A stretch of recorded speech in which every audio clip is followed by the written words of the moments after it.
അപ്പോൾ ഇന്നത്തെ ടോപ്പിക്ക് മഞ്ഞളിനെ കുറിച്ചിട്ടാണ്. ആയുർവേദത്തിൽ ഒരുപാട് ഔഷധ ഗുണങ്ങളുള്ള ഒരു ദ്രവ്യമാണ് മഞ്ഞൾ എന്ന് പറയുന്നത്. നമുക്കറിയാം മഞ്ഞളിന് ഒരുപാട് ആരോഗ്യ ഗുണങ്ങളുണ്ട്.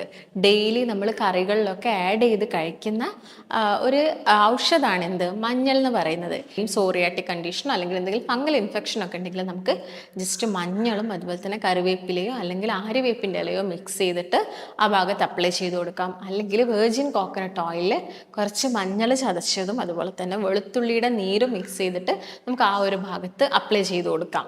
മഞ്ഞളിൻ്റെ ഔഷധ ഗുണങ്ങൾ അതുപോലെ തന്നെ നമ്മുടെ ശരീരത്തിൽ വരുന്ന മാറ്റങ്ങൾ എന്ന് പറയുന്നത് കറക്റ്റായിട്ട് നിങ്ങളത് കഴിക്കുകയാണെങ്കിൽ നമുക്ക് ഒരുപാട് ശരീര ഗുണങ്ങൾ മഞ്ഞളിലൂടെ കിട്ടുന്നുണ്ട്. നമസ്കാരം, ഞാൻ ഡോക്ടർ ഭാഗ്യ, Q1B ഹെൽത്ത് കെയറിലെ ആയുർവേദ ഡോക്ടറാണ്. അപ്പോൾ ഇന്നത്തെ ടോപ്പിക്ക് മഞ്ഞളിനെ കുറിച്ചിട്ടാണ്. ആയുർവേദത്തിൽ ഒരുപാട് ഔഷധ ഗുണങ്ങളുള്ള ഒരു ദ്രവ്യമാണ് മഞ്ഞൾ എന്ന് പറയുന്നത്. നമുക്കറിയാം മഞ്ഞളിന് ഒരുപാട് ആരോഗ്യ ഗുണങ്ങളുണ്ട്. ഡെയിലി നമ്മൾ കറികളിലൊക്കെ ആഡ് ചെയ്ത് കഴിക്കുന്ന ഒരു ഔഷധമാണ് എന്ത് മഞ്ഞൾ എന്ന് പറയുന്നത്. എന്നാൽ ഡെയിലി നമ്മൾ കറിയിൽ ആഡ് ചെയ്ത് കഴിക്കുന്ന മഞ്ഞൾ മാത്രം മതിയോ നമ്മുടെ ശരീരത്തിന്? പോരാ, നമ്മൾ എക്സ്ട്രാ ആയിട്ട് എന്തെടുക്കണം? മഞ്ഞൾ എടുക്കേണ്ടതുണ്ട്. അതായത് മഞ്ഞളിന് ഞാൻ നേരത്തെ പറഞ്ഞതിൽ ഒരുപാട് ആരോഗ്യ ഗുണങ്ങളുണ്ട്. ആ ഗുണങ്ങൾ നമ്മുടെ ശരീരത്തിൽ ഉണ്ടാവണമെങ്കിൽ നമ്മൾ ജസ്റ്റ് അത് കറിയിൽ ആഡ് ചെയ്ത് മാത്രം കഴിച്ചാൽ പോരാ, അത് നമ്മൾ അല്ലാതെ തന്നെ ആഡ് ചെയ്ത് കഴിക്കേണ്ടതുണ്ട്. അപ്പോൾ മുൻപൊക്കെ ആയിരുന്നെങ്കിൽ നമ്മുടെ വീടുകളിലൊക്കെ നമ്മൾ പറമ്പിലൊക്കെ നട്ട് വളർത്തിയ മഞ്ഞളൊക്കെ ഉണക്കി പൊടിച്ചിട്ടായിരുന്നു യൂസ് ചെയ്തുകൊണ്ടിരുന്നത് അല്ലേ. അതുകൊണ്ട് തന്നെ പണ്ടത്തെ കാലത്ത് അലർജി പോലുള്ള കണ്ടീഷൻസൊക്കെ ഒരുപാട് കുറവായിരുന്നു ആളുകളിൽ. എന്നാൽ ഇന്ന് ഒട്ടുമിക്ക വീടുകളിലും നമ്മൾ എന്താ ചെയ്യുന്നത്? മഞ്ഞളൊക്കെ പൊടികളായിട്ട് നമ്മൾ പാക്കറ്റിൽ കടകളിൽ നിന്ന് വാങ്ങുകയാണ് ചെയ്യുന്നത്. അതൊക്കെ അഡൾട്ടറൻസ് ആണെന്ന് നമുക്കറിയാം. അതായത് അതിൻ്റെ ഗുണങ്ങളൊന്നും യാതൊരു രീതിയിലുള്ള ഗുണങ്ങളില്ല. അതിൽ കളർ ആഡ് ചെയ്യുന്നു, അതുപോലെ തന്നെ മിക്സിംഗ് ആണ് നടക്കുന്നത്. അതുകൊണ്ട് നമ്മൾ ആ ഉദ്ദേശിച്ച മഞ്ഞളിൻ്റെ ആ ഒരു ആൻറ്റി ഓക്സിഡൻറ്റ് പ്രോപ്പർട്ടി അല്ലെങ്കിൽ ആൻറ്റി ഇൻഫ്ലമേറ്ററി പ്രോപ്പർട്ടിയോ അല്ലെങ്കിൽ നമുക്കറിയാം മഞ്ഞളിന് ആൻറ്റി ക്യാൻസറസ് പ്രോപ്പർട്ടി വരെ ഉണ്ട്. അതുപോലും നമുക്ക് കിട്ടുന്നില്ല നമ്മളിങ്ങനെ കടകളിൽ നിന്ന് വാങ്ങുന്നതുകൊണ്ട്. അപ്പം നമ്മൾ മാക്സിമം നമ്മൾ വീടുകളിൽ തന്നെ ഉണ്ടാക്കുന്ന മഞ്ഞൾ യൂസ് ചെയ്യാനാണ് മാക്സിമം ശ്രദ്ധിക്കേണ്ടത്. അപ്പോൾ എന്തൊക്കെയാണ് മഞ്ഞളിൻ്റെ ആരോഗ്യ ഗുണങ്ങൾ? മഞ്ഞൾ എന്ന് പറയുന്നതിൽ ഒരു കെമിക്കൽ കോമ്പൗണ്ട് ഉണ്ട്. അതിനെ നമ്മൾ കുർക്കുമിൻ എന്നാണ് പറയുന്നത്. ഈ കുർക്കുമിനാണ് ഞാൻ നേരത്തെ പറഞ്ഞ പോലെ ആൻറ്റി ഓക്സിഡൻ്റ് ആയിട്ടും അതുപോലെ തന്നെ ശരീരത്തിൽ വരുന്ന ഇൻഫ്ലമേഷൻസ് കുറയ്ക്കാൻ വേണ്ടിയും അതുപോലെ ക്യാൻസർ സെൽസിനെയൊക്കെ നശിപ്പിക്കാനും സഹായിക്കുന്നത്. അതുപോലെ തന്നെ നമ്മുടെ ശരീരത്തിൽ വരുന്ന ബാക്ടീരിയൽ, ഫംഗൽ, വൈറൽ ഇൻഫെക്ഷനൊക്കെ കുറയ്ക്കുന്നു. പുറത്താണെങ്കിലും ശരീരത്തിനുള്ളിലാണെങ്കിലും വരുന്ന ഇങ്ങനെയുള്ള ഇൻഫെക്ഷൻസ് ഒക്കെ കുറയ്ക്കാനുള്ള കഴിവ് മഞ്ഞളിനുണ്ട്. അതുകൊണ്ട് നമുക്ക് ഇടയ്ക്കിടയ്ക്ക് വരുന്ന അലർജി കംപ്ലയിൻസ്, ചുമ, തുമ്മൽ ഇതൊക്കെ കുറയ്ക്കാൻ വേണ്ടി എന്ത് സഹായിക്കുന്നുണ്ട്? മഞ്ഞൾ സഹായിക്കുന്നുണ്ട്. അതുപോലെ നമ്മുടെ ഗ്യാസ്ട്രിക് കണ്ടീഷൻസ്, അതായത് ഈ IBS അല്ലെങ്കിൽ ക്രോൺസ് ഡിസീസ് പോലെ തന്നെ നമ്മുടെ വൻകുടലിൽ ഉണ്ടാവുന്ന ഓരോരോ ഇൻഫ്ലമേഷൻസ് ഒക്കെ കുറയ്ക്കാൻ മഞ്ഞൾ സഹായിക്കുന്നുണ്ട്. അതുപോലെ നമ്മുടെ ലിവറിൽ വരുന്ന ടോക്സിൻസ് ഒക്കെ റിമൂവ് ചെയ്യാൻ വേണ്ടിയിട്ട്, അതായത് ഇപ്പം നിങ്ങൾ ഒരുപാട് മദ്യമൊക്കെ യൂസ് ചെയ്തിരുന്ന ആളായിരുന്നെങ്കിൽ ഒരു ആൽക്കഹോൾ ഇൻടോക്സിക്കേഷൻ പോലുള്ള കണ്ടീഷൻസ് ഒക്കെ പ്രിവെൻറ്റ് ചെയ്യാൻ മഞ്ഞളിന് സഹായിക്കുന്നുണ്ട്. അതുപോലെ നമ്മുടെ ശരീരത്തിൽ വരുന്ന മുഴകൾ, ഇപ്പം നമ്മളൊരു എക്സാമ്പിൾ നോക്കുകയാണെങ്കിൽ തൈറോയിഡിൽ വരുന്ന മുഴകളൊക്കെ കുറയ്ക്കാനുള്ള ഒരു കഴിവ് എന്തിനുണ്ട്? മഞ്ഞളിലുള്ള കുർക്യുമിൻ എന്ന് പറഞ്ഞ കോമ്പൗണ്ടിനുണ്ട്. അതുപോലെ ഇപ്പം ജെൻസിൻ്റെ കേസ് നോക്കുകയാണെങ്കിൽ പ്രോസ്റ്റേറ്റിന് വരുന്ന വീക്കം, പ്രോസ്റ്റേറ്റിന് വരുന്ന എന്തെങ്കിലും അസുഖങ്ങളൊക്കെ പ്രിവെൻറ്റ് ചെയ്യാനുള്ള കഴിവ് മഞ്ഞളിനുണ്ട്. അതുപോലെ ഇപ്പം ഡയബറ്റിക് പേഷ്യൻസിൽ, അതായത് പ്രമേഹ രോഗം കുറയ്ക്കാൻ വേണ്ടിയിട്ട് നമുക്ക് മഞ്ഞൾ യൂസ് ചെയ്യുന്നത് നല്ലതാണ്. അത് ഇൻസുലിൻ്റെ റെസിസ്റ്റൻസ് കുറച്ചിട്ട് അതിൻ്റെ ആക്ടിവിറ്റി കുറച്ചും കൂടി എന്ത് ചെയ്യും? കൂട്ടും. അതുകൊണ്ട് നമ്മൾ ഡെയിലി ഭക്ഷണത്തിൽ മാത്രം മഞ്ഞൾ ഉൾപ്പെടുത്തിയാൽ പോരാ, എക്സ്ട്രാ ആയിട്ട് നമ്മൾ മഞ്ഞൾ കഴിക്കേണ്ടതുണ്ട്. അതെങ്ങനെ കഴിക്കണം എന്നുള്ള കാര്യങ്ങളൊക്കെ ഞാൻ ഈ വീഡിയോയിലൂടെ നിങ്ങളുമായിട്ട് ഷെയർ ചെയ്യാൻ പോവുകയാണ്. അതുപോലെ തന്നെ മഞ്ഞൾ നമ്മുടെ പിത്തരസമൊക്കെ കൂട്ടുന്നത് കൊണ്ട് തന്നെ പെട്ടെന്ന് ദഹനം നടക്കാനൊക്കെ ഹെൽപ്പ് ചെയ്യുന്നുണ്ട്. അതുകൊണ്ട് മഞ്ഞൾ ഡെയിലി നിങ്ങൾ 1 ടീസ്പൂണിൻ്റെ പകുതി, അതായത് ഒരു 1/2 ടീസ്പൂൺ എങ്കിലും നമ്മുടെ ഭക്ഷണത്തിൽ ഇൻക്ലൂഡ് ചെയ്യേണ്ടതുണ്ട്. അതുപോലെ തന്നെ ഞാൻ നേരത്തെ പറഞ്ഞുള്ള പ്രമേഹ രോഗം കുറയ്ക്കാൻ സഹായിക്കുന്നുണ്ട്. പിന്നെ നമ്മുടെ ഇമ്മ്യൂണിറ്റി, പ്രതിരോധം കൂട്ടാൻ സഹായിക്കുന്നുണ്ട് മഞ്ഞളിൻ്റെ.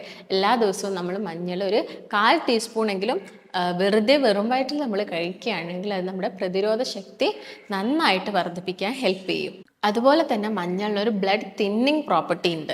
ബ്ലഡ് തിന്നിങ് പ്രോപ്പർട്ടി എന്ന് പറയുന്ന സമയത്ത് രക്തം പെട്ടെന്ന് കട്ട പിടിക്കുന്നതൊക്കെ പ്രിവെൻറ്റ് ചെയ്യാൻ ആർക്കും സാധിക്കും?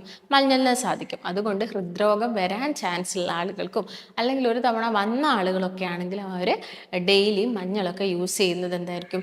നല്ലതായിരിക്കും. അപ്പം ഞാൻ നേരത്തെ പറഞ്ഞ ഈ ഒരു കെമിക്കൽ കോമ്പൗണ്ട് മഞ്ഞൾ പൊടിയിനേക്കാളും കൂടുതലായിട്ടും ഉള്ളത് പച്ച മഞ്ഞളിലാണ്. നമ്മൾ സാധാ പച്ച മഞ്ഞൾ ഒരു 2 മുതൽ 4 ഗ്രാമോളം കഴിക്കുന്നത് നമ്മുടെ പ്രതിരോധ ശക്തി കൂട്ടുകയും ചെയ്യും. ആ കുർക്കുമിൻ എന്ന് പറഞ്ഞ കോമ്പൗണ്ട് നമ്മുടെ ശരീരത്തിലോട്ട് ഡയറക്റ്റ് ആയിട്ട് കിട്ടുകയും ചെയ്യും. നോർമലി നമ്മൾ കഴിക്കുന്നതിനേക്കാളും കൂടുതലായിട്ട് എന്തായാലും അസുഖമുള്ള സമയത്ത് നമുക്ക് ആവശ്യമായിരിക്കും.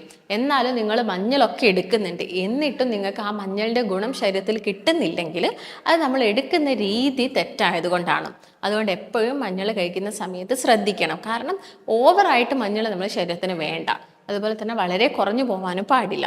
കറക്റ്റ് ആയിട്ടുള്ളൊരളവിലും അതുപോലെ തന്നെ ആ ഒരു ഡോസിലും വേണം എന്ത് ചെയ്യാൻ, മഞ്ഞൾ നമ്മൾ കഴിക്കാൻ വേണ്ടിയിട്ട്. ഇപ്പം നമ്മൾ എന്തെങ്കിലും ഭക്ഷണം കഴിച്ചിട്ട് നമുക്ക് ഫുഡ് പോയ്സണിങ് അല്ലെങ്കിൽ ഫുഡിന് ഇൻഫെക്ഷനൊക്കെ വരുന്നുണ്ടെങ്കിലും നമ്മളൊരു മഞ്ഞൾ സൈഡിലൂടെയൊക്കെ നമ്മൾ കഴിക്കുന്നുണ്ടെങ്കിൽ ആ ഭക്ഷണത്തിലുള്ള വിഷാംശം കുറയ്ക്കാൻ വേണ്ടിയിട്ടും എന്ത് സഹായിക്കും?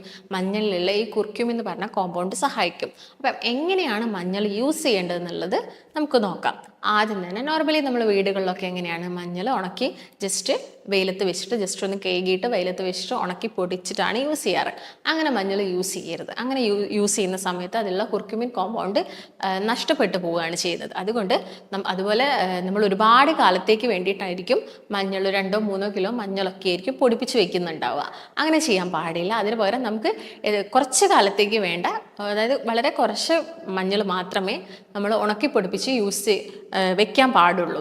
അതായത് നിങ്ങളിപ്പോൾ അത് എങ്ങനെയാണ് ഉണക്കി പൊടിപ്പിക്കേണ്ടതെന്ന് വെച്ചാൽ ആദ്യം തന്നെ നിങ്ങളത് ഒരു കുക്കറിൽ എങ്ങാനും ഇട്ടിട്ട് നമുക്ക് വേണ്ട കുറച്ച് മഞ്ഞൾ മാത്രം ഒരു കുക്കറിൽ വെച്ചിട്ട് വേവിച്ചതിന് ശേഷം മാത്രം അത് വെയിലത്ത് വെച്ചിട്ട് ഉണക്കുക, എന്നിട്ട് പൊടിപ്പിക്കുന്നതാണ് ഏറ്റവും ബെറ്റർ എന്ന് പറയുന്നത്. ഈ ഒരു രീതിയിൽ വേണം മഞ്ഞൾ എപ്പോഴും യൂസ് ചെയ്യാനും വേണ്ടിയിട്ട്.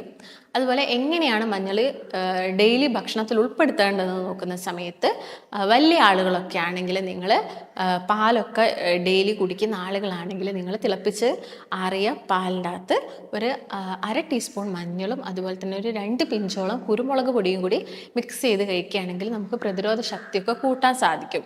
അതുപോലെ തന്നെ ചെറിയ മക്കളാണെങ്കിൽ നമുക്കത് ചെറു തേനിൽ മിക്സ് ചെയ്ത് കൊടുക്കാം. അല്ലെങ്കിൽ പാലൊന്നും പറ്റുന്നില്ല, പാല് ചില ആളുകൾക്ക് അലർജിയോ അല്ലെങ്കിൽ കഫക്കെട്ടോ ഒക്കെ ഉണ്ടാക്കുന്നുണ്ടെങ്കിൽ അത് നമുക്കൊരു ഇളം ചൂടുവെള്ളത്തിൽ മിക്സ് ചെയ്തിട്ട് എടുക്കാവുന്നതാണ്. അതുപോലെ ഇപ്പോൾ സ്കിന്നിലൊക്കെ ഇൻഫെക്ഷൻ വരുന്ന സമയത്ത് നോർമലി നമ്മൾ മഞ്ഞളൊക്കെ അപ്ലൈ ചെയ്ത് കൊടുക്കാറുണ്ട്.